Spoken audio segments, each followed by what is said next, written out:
Good. Well, I think it's particularly appropriate to welcome today one of our own fellows, Simon Mitton, to launch our new seminar series for this new year and for this new room and new building. I'm sure Simon is known to many of us here. As you'll know, he's an astrophysicist who actually started out his postdoctoral career in astrophysics working with Sir Fred Hoyle, about whom he later wrote a biography, a best-selling biography, I think I can say, that came out in 2005. And if you haven't read it yet, I do warmly... I've got plenty of copies upstairs. Plenty of copies upstairs. And I will give my own little plug here. So I've read it, and I think it's a great read, so do make sure you have a copy of that. Simon's also involved in a whole range of other activities, and I won't take up his time by reviewing them here. Involved a lot in astrophysics, publishing projects, conferences, and lots of other things as well. But I don't want to take up more of Simon's time, but just to give him a warm welcome, and he's going to speak to us on a history of cosmologies and their religious context. Thank you, Simon. Thank you very much. In terms of the new discipline, as it were, of science and religion, the interface between cosmology and religion is of longer standing than any other interface. There has been a dialogue between cosmology and theology for at least 2,500 years. And what I'm going to do today is I want to introduce you to some of the people who have made important contributions to cosmology, whose motivation was to understand the nature of creation, and whose motivation, above all, was a sort of philosophical and was driven by their religious belief. So we shall see how, for a select subgroup of cosmologists, their religious belief was actually important in what they did. So what is it that cosmologists do? Well, cosmologists have always dealt with so-called big questions. The origin of the universe, where did it come from? Was it created? Has it always been here? The nature of the universe, what is it made of? How large is it? How does it work? The place of life in the universe, is this the only place with life? Is there life elsewhere? How did life arise? This is now a new discipline called astrobiology. And then the fate of the universe, what will happen in the far future? These are the fundamental questions that cosmologists have always dealt with, and they're still dealing with them. Today. For example, the nature of the universe. Currently, the very big question is, what is dark energy and what is dark matter? Only 3% of the universe is in the form of visible matter, such as stars, galaxies, planets, and the rest.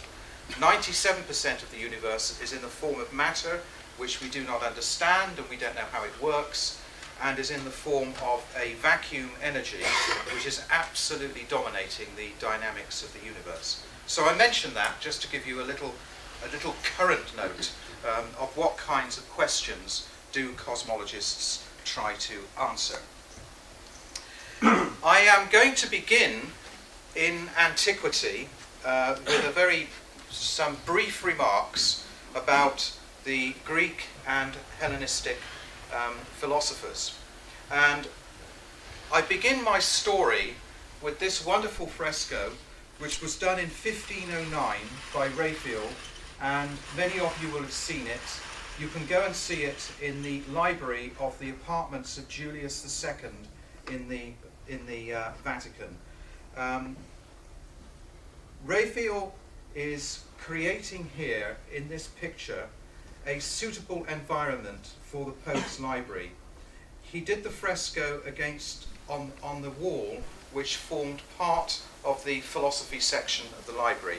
And on the wall opposite, it faces an equally famous fresco, the Disputation of the Sacrament. Now, so Raphael is doing this 500 years ago, and I want to use this in order to introduce you to the Greek cosmologists. What we have here, all of these people are in heaven, and their dates of birth are separated by about 700 years. So Raphael convokes them all together in this huge building in heaven, which is full of light, and you can see the sky. Dominating the picture, the two gentlemen right in the centre are Plato and his pupil Aristotle. You will see that Plato is pointing upwards to the heavens, and what's being conveyed here is that they're talking about the nature of the universe. The other people who you have here, down in this corner, we have Claudius Ptolemy. Raphael's actually painted himself in here, and over here we have Pythagoras. This is Diogenes the Cynic, who lived in a barrel. He didn't have anything to say about cosmology.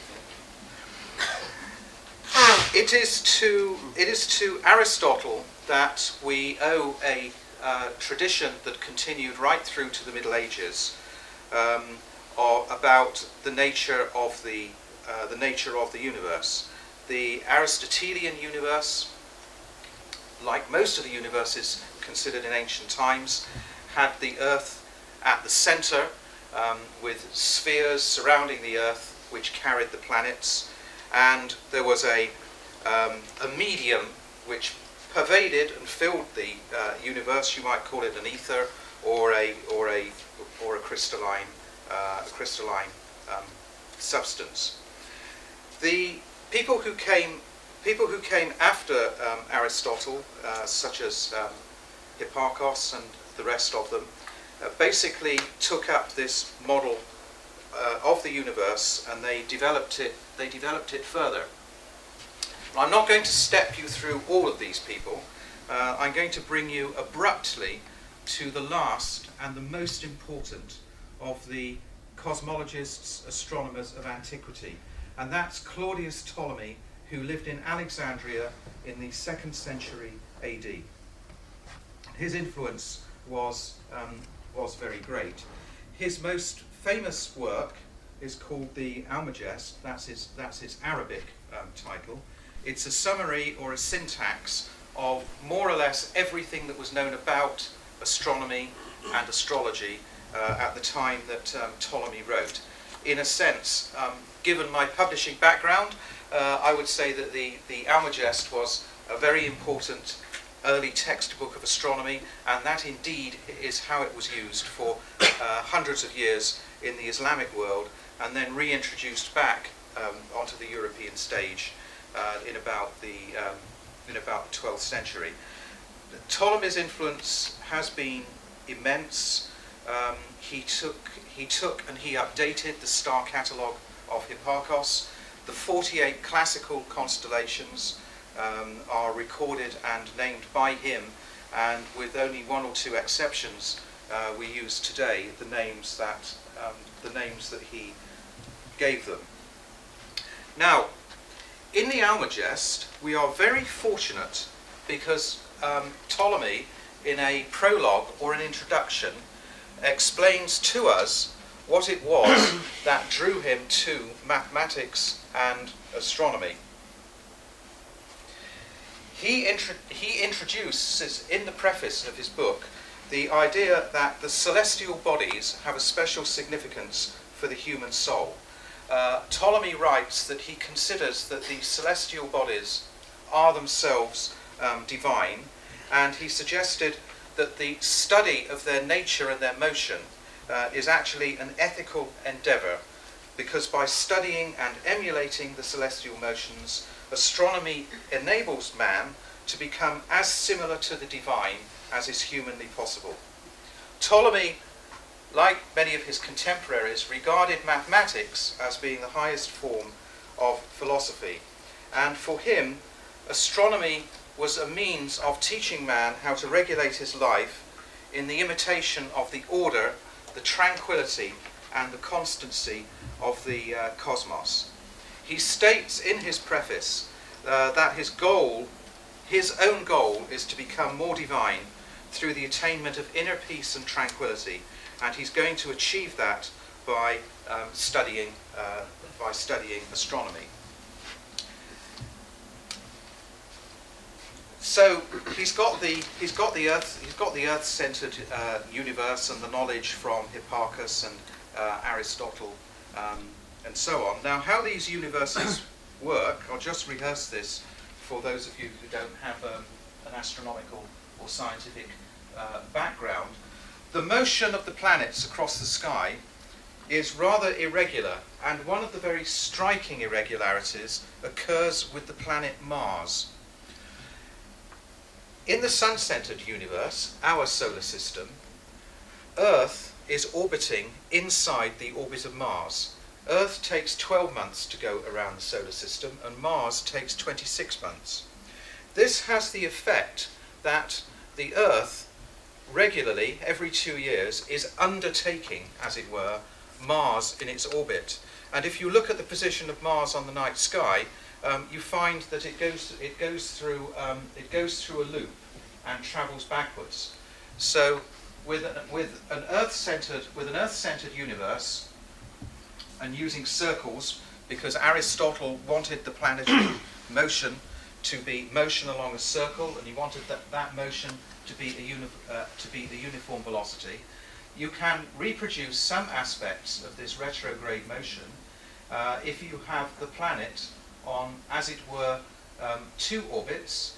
It's on an orbit called an epicycle, which I'm showing to you here, and the planet travels at a uniform speed around that epicycle. The epicycle, in turn, is centered on another circle, which is centered on the Earth, and the epicycle moves around here at a uniform motion. Now, that reproduces the phenomena fairly well if you don't have incredibly accurate observations. But by the time we reach Ptolemy in the 2nd century AD, the corpus of observations of planetary positions extends hundreds of years into the past, and therefore this is a large enough data set, as we would say now, to show that the most simple model, which is the one that I've got up here, doesn't work. So this divinely inspired man comes up in order to save the phenomena and reproduce the planetary motions by means of uniform motion. He comes up with 2 dodges. Here again is the big circle, and the 2 dodges are, number 1, he moves the Earth from the center of this sphere to one side. Now you'll immediately see, okay, although we've still got a circle, this is beginning to look a little bit like an ellipse, and the geometry of an ellipse, because the other thing which he does is he has the motion going uniformly around here, but it is relative to this radius vector here, which joins to another point, which is also displaced from the center. So the Earth is no longer at the center, and the orbital motions are no longer relative to the center, but they're relative to this point here called the equator. To cut a long story short, this was successful for hundreds and hundreds of years in order to enable astrologers to cast horoscopes to predict the future position of planets and that sort of thing. And I just put here as a little bit of decoration.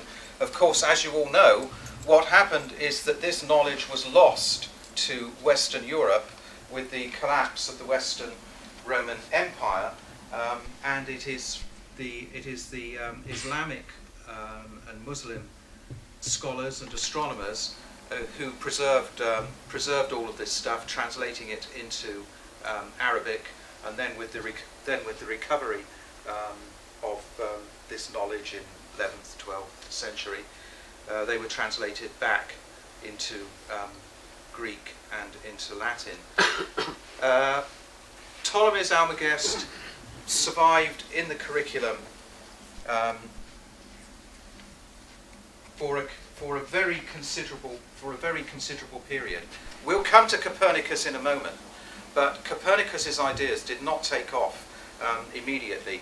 So the Ptolemaic system is being taught and used as a handy way of understanding the motions of the planets into the 16th century.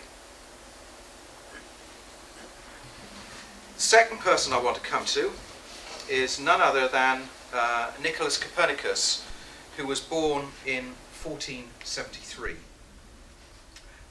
Copernicus had an absolutely top-notch, first-rate education at some of the best universities in Europe. He started off at Collegium Maius in what is now the Jagiellonian University in Krakow, and if you visit that, they can show you his signature in the matriculation book for 1473. He studied also in Italy, and his fundamental training was in theology and medicine. Medicine, of course, in this period is very strongly driven by astrology. So he would have encountered astrology there. We know that when he was at Collegium Maius, that one of the teachers or lecturers he was a mathematician. He had a strong astronomical background, and it is believed by scholars that Copernicus's interest in astronomy was sparked in this period. Now, when he had finished his studies, as is well known, his uncle, who was a bishop, got him a job as a canon in a cathedral, Fromberg Cathedral, a job as a cathedral administrator. He was responsible for things like collecting rents from the tenants on the cathedral's land, and by all accounts he did this job well, and he did it diligently. He also in this period wrote an important treatise on currency reform and how to prevent inflation and that sort of thing. So he was a man of many parts. He is very, very interested in astronomy. He's able to make some of his own observations. They weren't particularly accurate observations, but we know that he disliked Ptolemy's concept of the equant. He thought that, expressing it in a trite fashion and in modern terms, that in some sense Ptolemy had introduced one dodge too many, and he didn't think God would make the solar system this complicated. He first has the idea of working on what became the heliocentric system in about 1509, which is when Raphael was painting the school of Athens, and he wrote some of this up, and it was circulated privately in a manuscript. And in this manuscript, he hints that there is a much larger work in preparation, and this much larger work is his great opus, De Revolutionibus, about which I shall have more to say in a moment. My colleague, Professor Owen Gingerich of Harvard University, and Gingerich is a former visiting fellow at St. Edmund's College, has written up marvellously the history of the publication and the reception of De Revolutionibus. There are some very touching aspects to this. In 1539, I think, a person who became his disciple, a man called Rheticus, made a journey of more than 1,000 miles across Europe. There was no Hertz rent-a-car or anything like that. He must have sort of bought a horse and ridden it there. And he stayed with Copernicus for 22 months. They worked together on the manuscript of the great work, De Revolutionibus. And it was this young man, Rheticus, who was responsible for bringing a copy of the manuscript back to Saxony, to Wittenberg, where Nuremberg, which is where it was printed. As Gingerich points out, many people who haven't studied things say that Copernicus didn't want to publish his manuscript because he was frightened of the church. All that happened later. Gingerich points out that Copernicus was in a part of Europe where there were no printing presses, there were no printers who were able to set complicated mathematics and so on. You know, it had to go to Nuremberg in order to find a publisher who knew not only how to design the book but also set it in type, and furthermore could sell it to an international audience. And no one in the neighbourhood of Copernicus would have been capable of doing that. I've got here a facsimile of the manuscript. There's the title page of the printed copy of the book, but here's a facsimile of the manuscript, and so we see in Copernicus's own hand this famous diagram here. Now, the professional astronomers who write best-selling first-year textbooks for American liberal arts courses on astronomy, they love to reproduce this diagram, which has the sphere of the fixed stars, and then it has Saturn taking 30 years to go around, and so on and so forth, and it has the sun at the centre. They love to reproduce this diagram, and invariably they say in the caption that this is a diagram showing the planets going in circular orbits around the sun. That actually is wrong. These are circles, and they are centred on the sun, but what Copernicus is showing here is the region of space in which the planet can be found. I mean, we know now that the planets travel in elliptical orbits. Copernicus knew that the distance of a planet, the distance of the moon from the Earth varied, the distance of the planets from the sun varied, and so these are the spaces in which the planets are moving. Here's the title page of the book.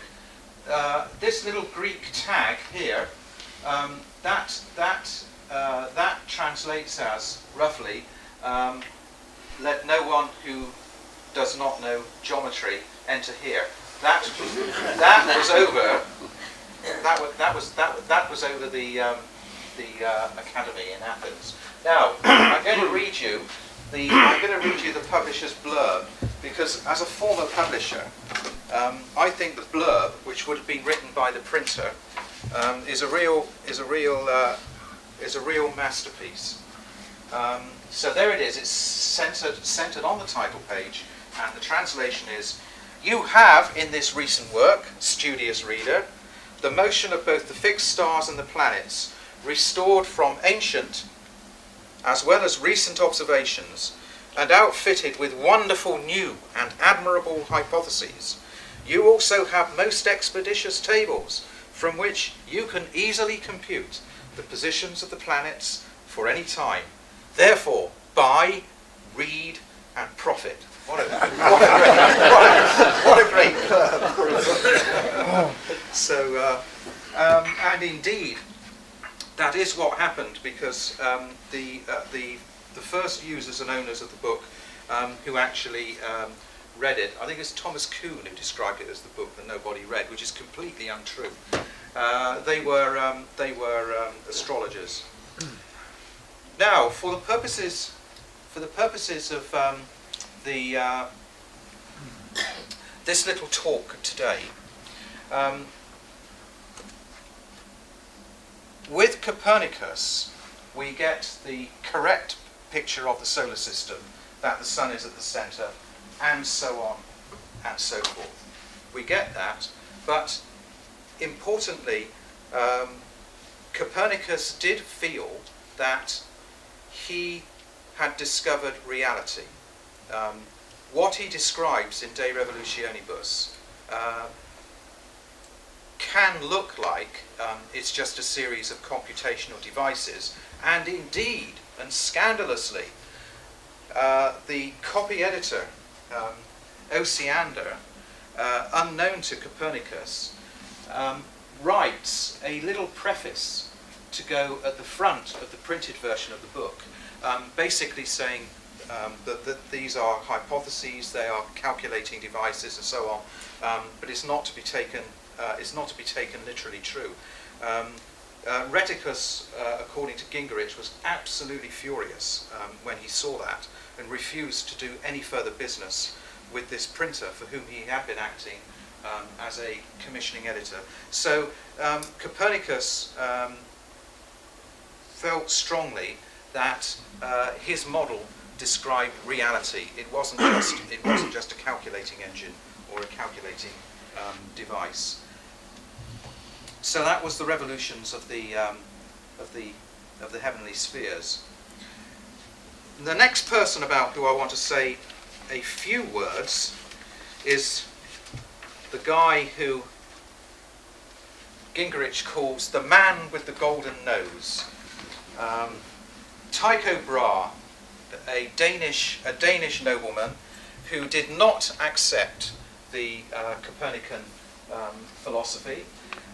He came to astronomy himself, according to biographical material he's left us. A total solar eclipse occurred at exactly the right moment on 21st of August 1560, and this greatly impressed him that something like that could be predicted with such accuracy. And he tells us he came to regard astronomy as being something divine. He equipped himself with the works of Ptolemy, and he did not accept the heliocentric theory. He came up with a hybrid theory of his own. He was under the patronage of the king, who built him this wonderful observatory called Uraniborg. The foundation stone was laid in September 1576. It had the finest instruments of the day. It was in use for 21 years, and it was the last great observatory before the invention and introduction of the astronomical telescope. And Tycho's observation in this, what he called his divine task, were to be very important indeed for the next pioneer, who is Johannes Kepler. When Brahe's patron died, the next king didn't really like having a world-class research institute, which was a huge drain of cash. At one stage, there were over 100 people engaged one way or another on Tycho's estate and his mission. So basically, there was arguments. The cash was cut off, and Tycho went off to Prague, where he became imperial mathematician. A year before the death of Tycho, he's joined by the young Johannes Kepler, and after the death of Tycho, Kepler inherited all of Tycho's data and observations, which were exquisite. They were the best in existence anywhere, and he worked on them to try and understand the structure of the cosmos and the heavens. Famously, he felt that in creating the solar system, God would have been driven by concepts of mathematical simplicity and beauty. And so here is this famous diagram of his, in which the structure of the solar system, the ratios between the diameters of the orbits, is determined by a very clever nesting of the 5 regular solids which are of the 5 regular solids, and this made quite an impression on Kepler. What we have to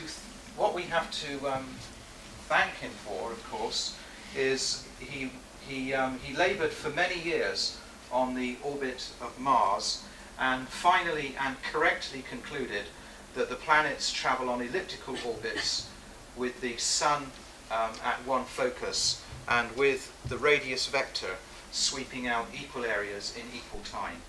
Kepler's laws of planetary motion, which actually came close to what Newton was going to do after him.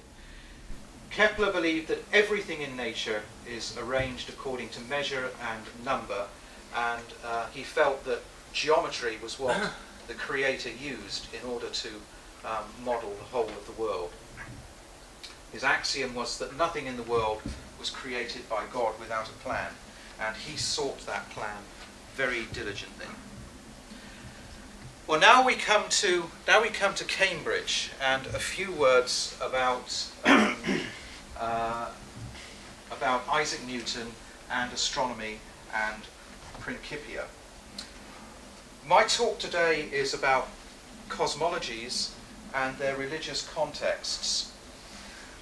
If you look at textbooks and histories which are written by professional astronomers, you are never told of the immense output of Isaac Newton in theology. If you go to the university library and you look at the Newton manuscripts, you will find that by volume or by mass, however you want to mention it, theology and alchemy are much more important than physics and astronomy. Okay, we all know the story about the university being closed in 1665-66 because of the plague, and Newton going back and working in the parental home, working on optics and mathematics, and also beginning to get his ideas for what became the gravitational theory. I'm going to sort of cut this down. The publication of the Principia Mathematica, which is his great work of geometry, and it has the geometrical theory of gravity in it. Edmund Halley was actually quite important in making sure that this would be published. So the first edition was in 1687. I had a look at auction prices recently. The first editions of Principia go for about £200,000. Now, in 1713, there was a second edition. Richard Bentley, the master of Trinity and the great publishing entrepreneur who was running the university press, realized that the price of the first edition, which existed only in used bookstores, was getting so high that the university press could make a mint of money out of a second edition. So the second edition was produced in 1713. Now, what's striking in the second edition is the extent to which Newton is making remarks and allusions to the creation.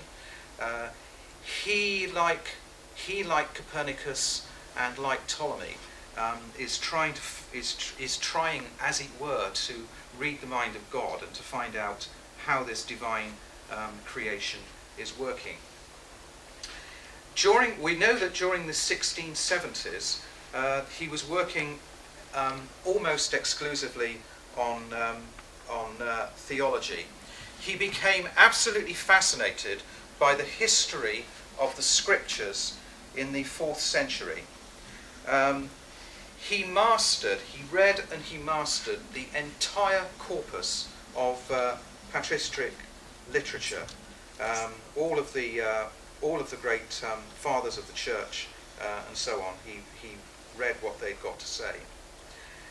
Now, what happens, or so Richard Westphal, his most famous biographer, tells us, is that in the late 1670s, Newton had become convinced that the scriptures contained a massive fraud, and that in the 4th century the scriptures had been altered and faked so that scriptural references more strongly supported the doctrine of the Trinity. And he was really, really convinced that this is what had gone on. Subsequently, he also produced chronologies. He tried to work out the age of the Earth by working backwards through the Bible. So that was important for him as well. He became Warden of the Mint in 1696, which is why the £2 coin commemorates him. If you look at the rim of the £2 coin, the inscription is on the shoulders of giants, and that's a little expression that Newton, he was not the only person to use it. If I've seen further than other men, it's because I've stood on the shoulders of giants, i.e. all those men in Raphael's 1509 fresco. But yeah, he was Warden of the Mint. He reformed the currency. The currency had been very debased. He went after counterfeiters, and when he caught counterfeiters, he had them executed. So he's quite a competent cosmologist.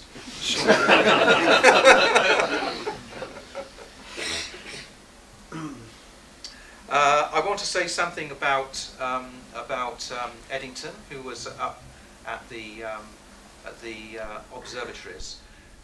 Eddington was Eddington, without question, was the most distinguished British astrophysicist in the first half of the 20th century. And during World War I, he received I nearly said Latin.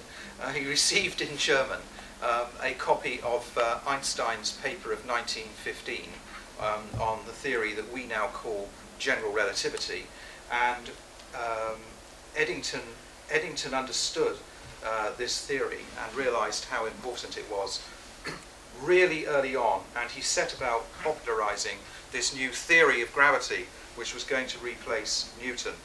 Now, Eddington was a Quaker, and in 1916 the age of conscription was raised to 40, and so he was going to be conscripted into the army. Basically, he registered down at the Guildhall as a conscientious objector, and that was okay for a while, but he had to appear before a tribunal, and the tribunal was going to determine that if the tribunal accepted that he was a conscientious objector, then he would have to devote himself to peaceful war work, going and working on a farm, that sort of thing.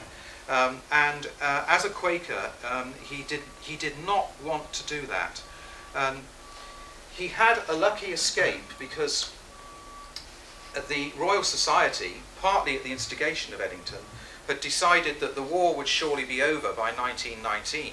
So a British expedition would be sent by the Royal Society to observe the total eclipse of the sun in 1919. And the purpose of this would be to see whether the fixed stars were displaced by the amount that the general theory said. And the Royal Society managed to get Eddington exempted from the war service on the grounds, and this was completely true, on the grounds that he was the only person who was capable of actually planning and carrying out this eclipse expedition. So aspects of his faith as a Quaker were to lead to British astronomers confirming one of the three predictions or tests of Einstein's general theory of relativity. And here they are setting up for observing the eclipsed sun. That's their observatory. Here is one of the negative photographic plates on which you can see marked by the horizontal bars some of the stars whose position they were going to see how much it had changed. You do get a deflection in Newton's theory, but in Einstein's theory the deflection is twice as great, so that is what they were testing. Now, finding that result and proving it, Eddington absolutely shoots to fame. In the 1920s he does unbelievably good stuff in terms of the internal structure of stars and all this kind of thing. And then in the 1930s he totally goes off the boil, or as my colleague Martin Rees says, went mad, because he used his religious convictions. Then remember, this is shortly after the introduction of quantum theory. His religious convictions were part of a driver in which he wanted to find in physics a fundamental theory. We would say today a theory of everything, and that was pretty unsuccessful. But proving that Einstein was right and the internal constitution of the stars, that was brilliant. Just a word or two now on the most famous alumnus of St Edmund's House, now St Edmund's College. This is Abbé Georges Lemaitre, who was a Belgian priest. He was ordained in September 1923. He had had a distinguished military career on the Western Front.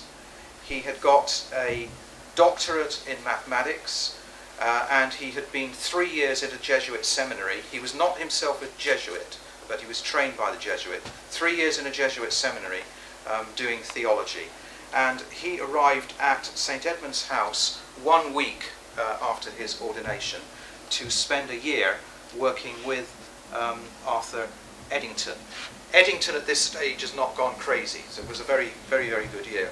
And Lemaitre made a big impact on Eddington because he wrote a very strong letter of recommendation to MIT, who granted Eddington his PhD in astrophysics. He wrote a strong letter of recommendation. What we owe to Georges Lemaitre, another person who's completely overlooked by the professional astronomers trying to write their first year history texts. What's completely overlooked is that in the 1930s, the data was so poor that there were actually several different ideas about what the universe could be like. And Lemaitre had solved quite early on, in the 1920s, he had found a solution to Einstein's field equations, which meant that the universe could be in a state of expansion, something that Einstein initially did not accept. So he's one of the first people to say general relativity means that the universe could be expanding, and he drew attention to the redshifts of the nebulae. He did all this 10 years before Hubble. You know, Hubble is absolutely deified by Americans, and we've got this man who came to St Edmund's College who did it 10 years before Hubble. Anyway, in 1931, partly stimulated by quantum mechanics, he developed a daring concept that the universe had begun from a single primeval atom. Not that the universe had begun from nothing, a singularity, that it had begun from something, and that something was a single supercolossal atom that contained all of the material in the universe and all of the matter in the universe. He called this the fireworks universe because he realized that such a primeval atom would immediately explode and would generate a lot of heat, and stuff would be flying about. So he is the first person to develop what later be called the hot Big Bang model, and there is no question whatsoever that he was very strongly driven by his religious belief. I'm going to make just a brief remark about Fred Hoyle. When I give my seminar on Hoyle, I am frequently asked whether he had a religious motivation and so on and so forth. It is generally agreed among scholars now that religion was completely unimportant to Fred Hoyle. It didn't interest him. So therefore the question of did he believe in creation, did he believe in God, these questions, when you're looking at Hoyle, they don't arise because they were questions that were never of any interest whatsoever for him. But famously, he and his colleagues developed something that was known as the steady state theory. They got the germ of the idea after watching a movie in 1948. The movie is called The Dead of Night, and the point about the movie is you can go and start watching it at any point. It's on a continuous loop, so it always makes sense. So it's a steady state. It's a steady state movie. And so he develops continuous creation, because in an expanding universe, if the universe is going to remain unchanging in its appearances, you've got to fill the gaps with new matter. That was continuous creation. When he popularized this in 1949 and 1950, on the third program and then the Home Service, he totally outraged high people in the Church of England because he ludicrously and foolishly, in his final broadcast, launched into a big attack on the whole concept of religious belief. And did they try and crack down on him. At one stage, the Archbishop of Canterbury, the chairman of the governors of the BBC, and the Astronomer Royal, and Mary Somerville, the controller of talks of the third programme, were all trying to determine whether Hoyle could be allowed any further broadcasts. And it's to the very great credit of Mary Somerville, the controller of talks, and the chairman of the governors, that they said, we are not having the Archbishop of Canterbury tell us who can give talks on the radio. Now there is an irony on all of this. I want to finish on a modern note. There is an irony on all of this, which I think would absolutely horrify Fred Hoyle. Intelligent design. Fred Hoyle has been hijacked by the intelligent design people in the United States as being a very, very distinguished British scientist who was one of the first to come up with and believe in the concept of an intelligent design.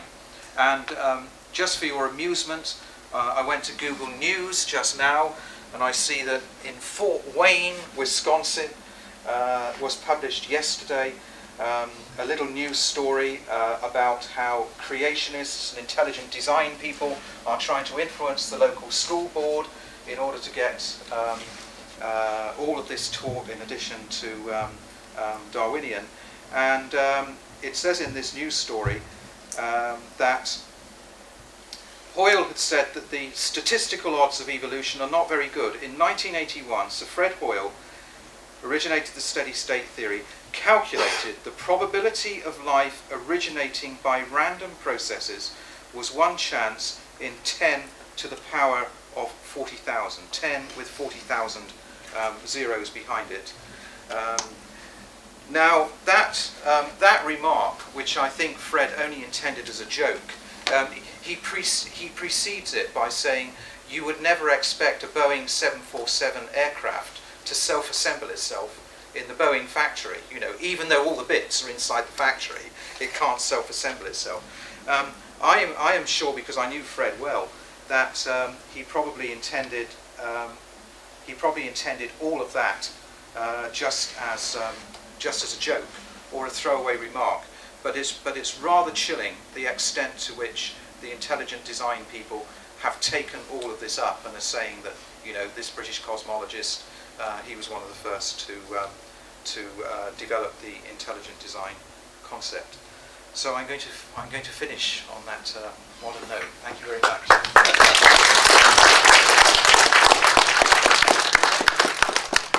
Thank you very much, Simon, for that wonderful and extremely informative overview. Now we do have some time for some questions. We will finish at 2 o'clock. I know some have to hurry away, but who would like to ask the first question to Simon? Was there any Catholic opposition to Copernicus regarding his model of the universe? Oh, right. Well, the Copernicus himself dedicates the book to Pius III, there is evidence that Pius III had heard of this theory because the basic idea was popularised some years before just by means of a manuscript. The papal authorities or the Vatican did not action when the printed book first appeared. Of course, they got their hands full with the Reformation and Luther and all that sort of thing.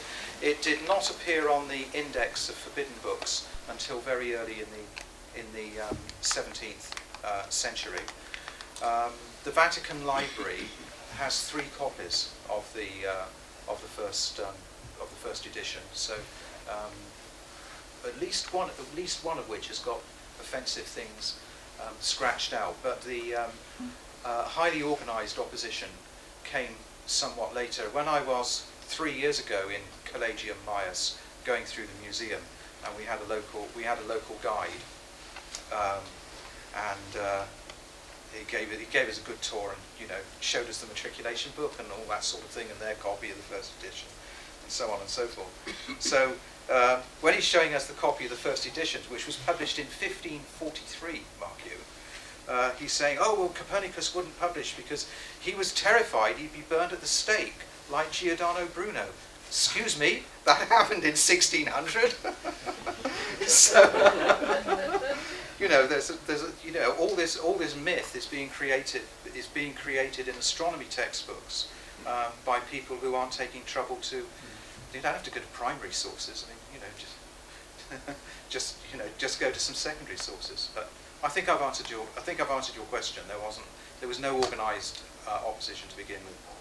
Simon, just on the question of Fred Hoyle, is it true to say, and I've heard it said, that was a kind of theology in reverse, in the sense that he was so committed to his atheism, that's part of his resistance to Big Bang cosmology, was he was afraid that it would introduce the idea of a creator, and therefore that was part of his resistance. Do you think there's any evidence for that? I mean, I've just heard it claimed. Well, what I can tell you is that when I interviewed Fred's sister in 2001, and I've got my notebook here that's got the interview in it. When I interviewed her, I said to her, I spent a whole afternoon with her, and I said to her, is there anything I've missed and you want to leave out? And she said, yeah. She said, there's something very important. You must not say in your book that Fred Hoyle was an atheist. She said, you can say he was an agnostic, or he hadn't worked it out, but she said he was never an atheist. He, in his papers, he sang in the local choir as a boy, and his Sunday school certificates are all there, so on and so forth. But, thank you. Yes. Following on from that, I take it that the early astronomers and early cosmologists believed in God and were thinking God's thoughts after them. At what point did people see their cosmology as an alternative explanation for the activity of God, as a mechanism which needed no God hypothesis? Well, that's rather interesting, because it's an interesting question, because when Newton is explaining the phenomenon of the heavens as being due to a force, just at the point when you might imagine there's going to be some comment about a creator or a god coming in here, it's absent. He writes, I've not been able to discover the cause of those properties of gravity from phenomena, and I feign no hypotheses. To us it is enough that gravity really does exist and acts according to the laws which we have explained. And it's there's no sort of dominion of God or anything like that in there. And I mean, there are people in this room who are more expert than I am on that particular point. But certainly by the time you reach the 19th century, natural philosophers, that's not of any particular interest to them. So you'd see Newton possibly as the other turning point. But Faraday, who invented field theory, he was very strongly motivated by faith. Yes. Yes, question over here. You refer to Eddington going off the board in the 20s. 30s. 30s, Yeah, sorry. early 30s. Yeah. He did quite a lot of work, as I understand it, on the place of mind in physics and cosmology. I was wondering if that relates to his going off the boil, or what Don't know role anything about that. Oh, right. Yeah. To do with the place of an observer within a period of time and becoming. Right. No, I wasn't aware of any of that. Okay. Yes, the question. Martin Ryle, to follow up what you were Yes. saying about Fred Hoyle, an interesting aspect of his work was that Martin Ryle, under whose direction both Simon and I worked at radio astronomy, he very much put the nails in the coffin of Fred Hoyle's steady state theory Yes. by strongly having evidence about the Big Bang theory. Yes. Now it's interesting that Martin Ryle himself was reputed to be supporting Genesis in his research. Yes. Yes. The irony of all this is that, in fact, he was an atheist. Yes. I don't know if you'd like to comment on that, Simon. No, well, yeah, he was an atheist.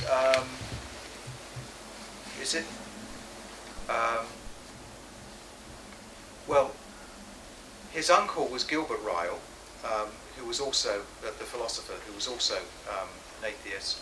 But then I think didn't he have a grandfather who was Bishop Ryle? Yeah, yeah. So he is an interesting case. Be time for one last question. Yes, Ronnie. I think, Simon, you say that Hoyle couldn't be classified as an atheist. I think perhaps Bondi could. Oh, Bondi, definitely, yeah. I mean, Bondi told me as much. And therefore, is there a motivation in his contribution to the steady state? Yes, I think there is. Yeah. Well, I think if this talk has told us anything, it's told us that the flow between science and faith continues over the centuries and continues to the present day. And I think this talk has really illustrated that point very well for us. And indeed, that's why the Faraday Institute is here, to keep looking at that flow, that traffic of ideas between the two domains. So thank you, Simon, very much indeed for a fascinating talk again. Thank you. Okay, thank you.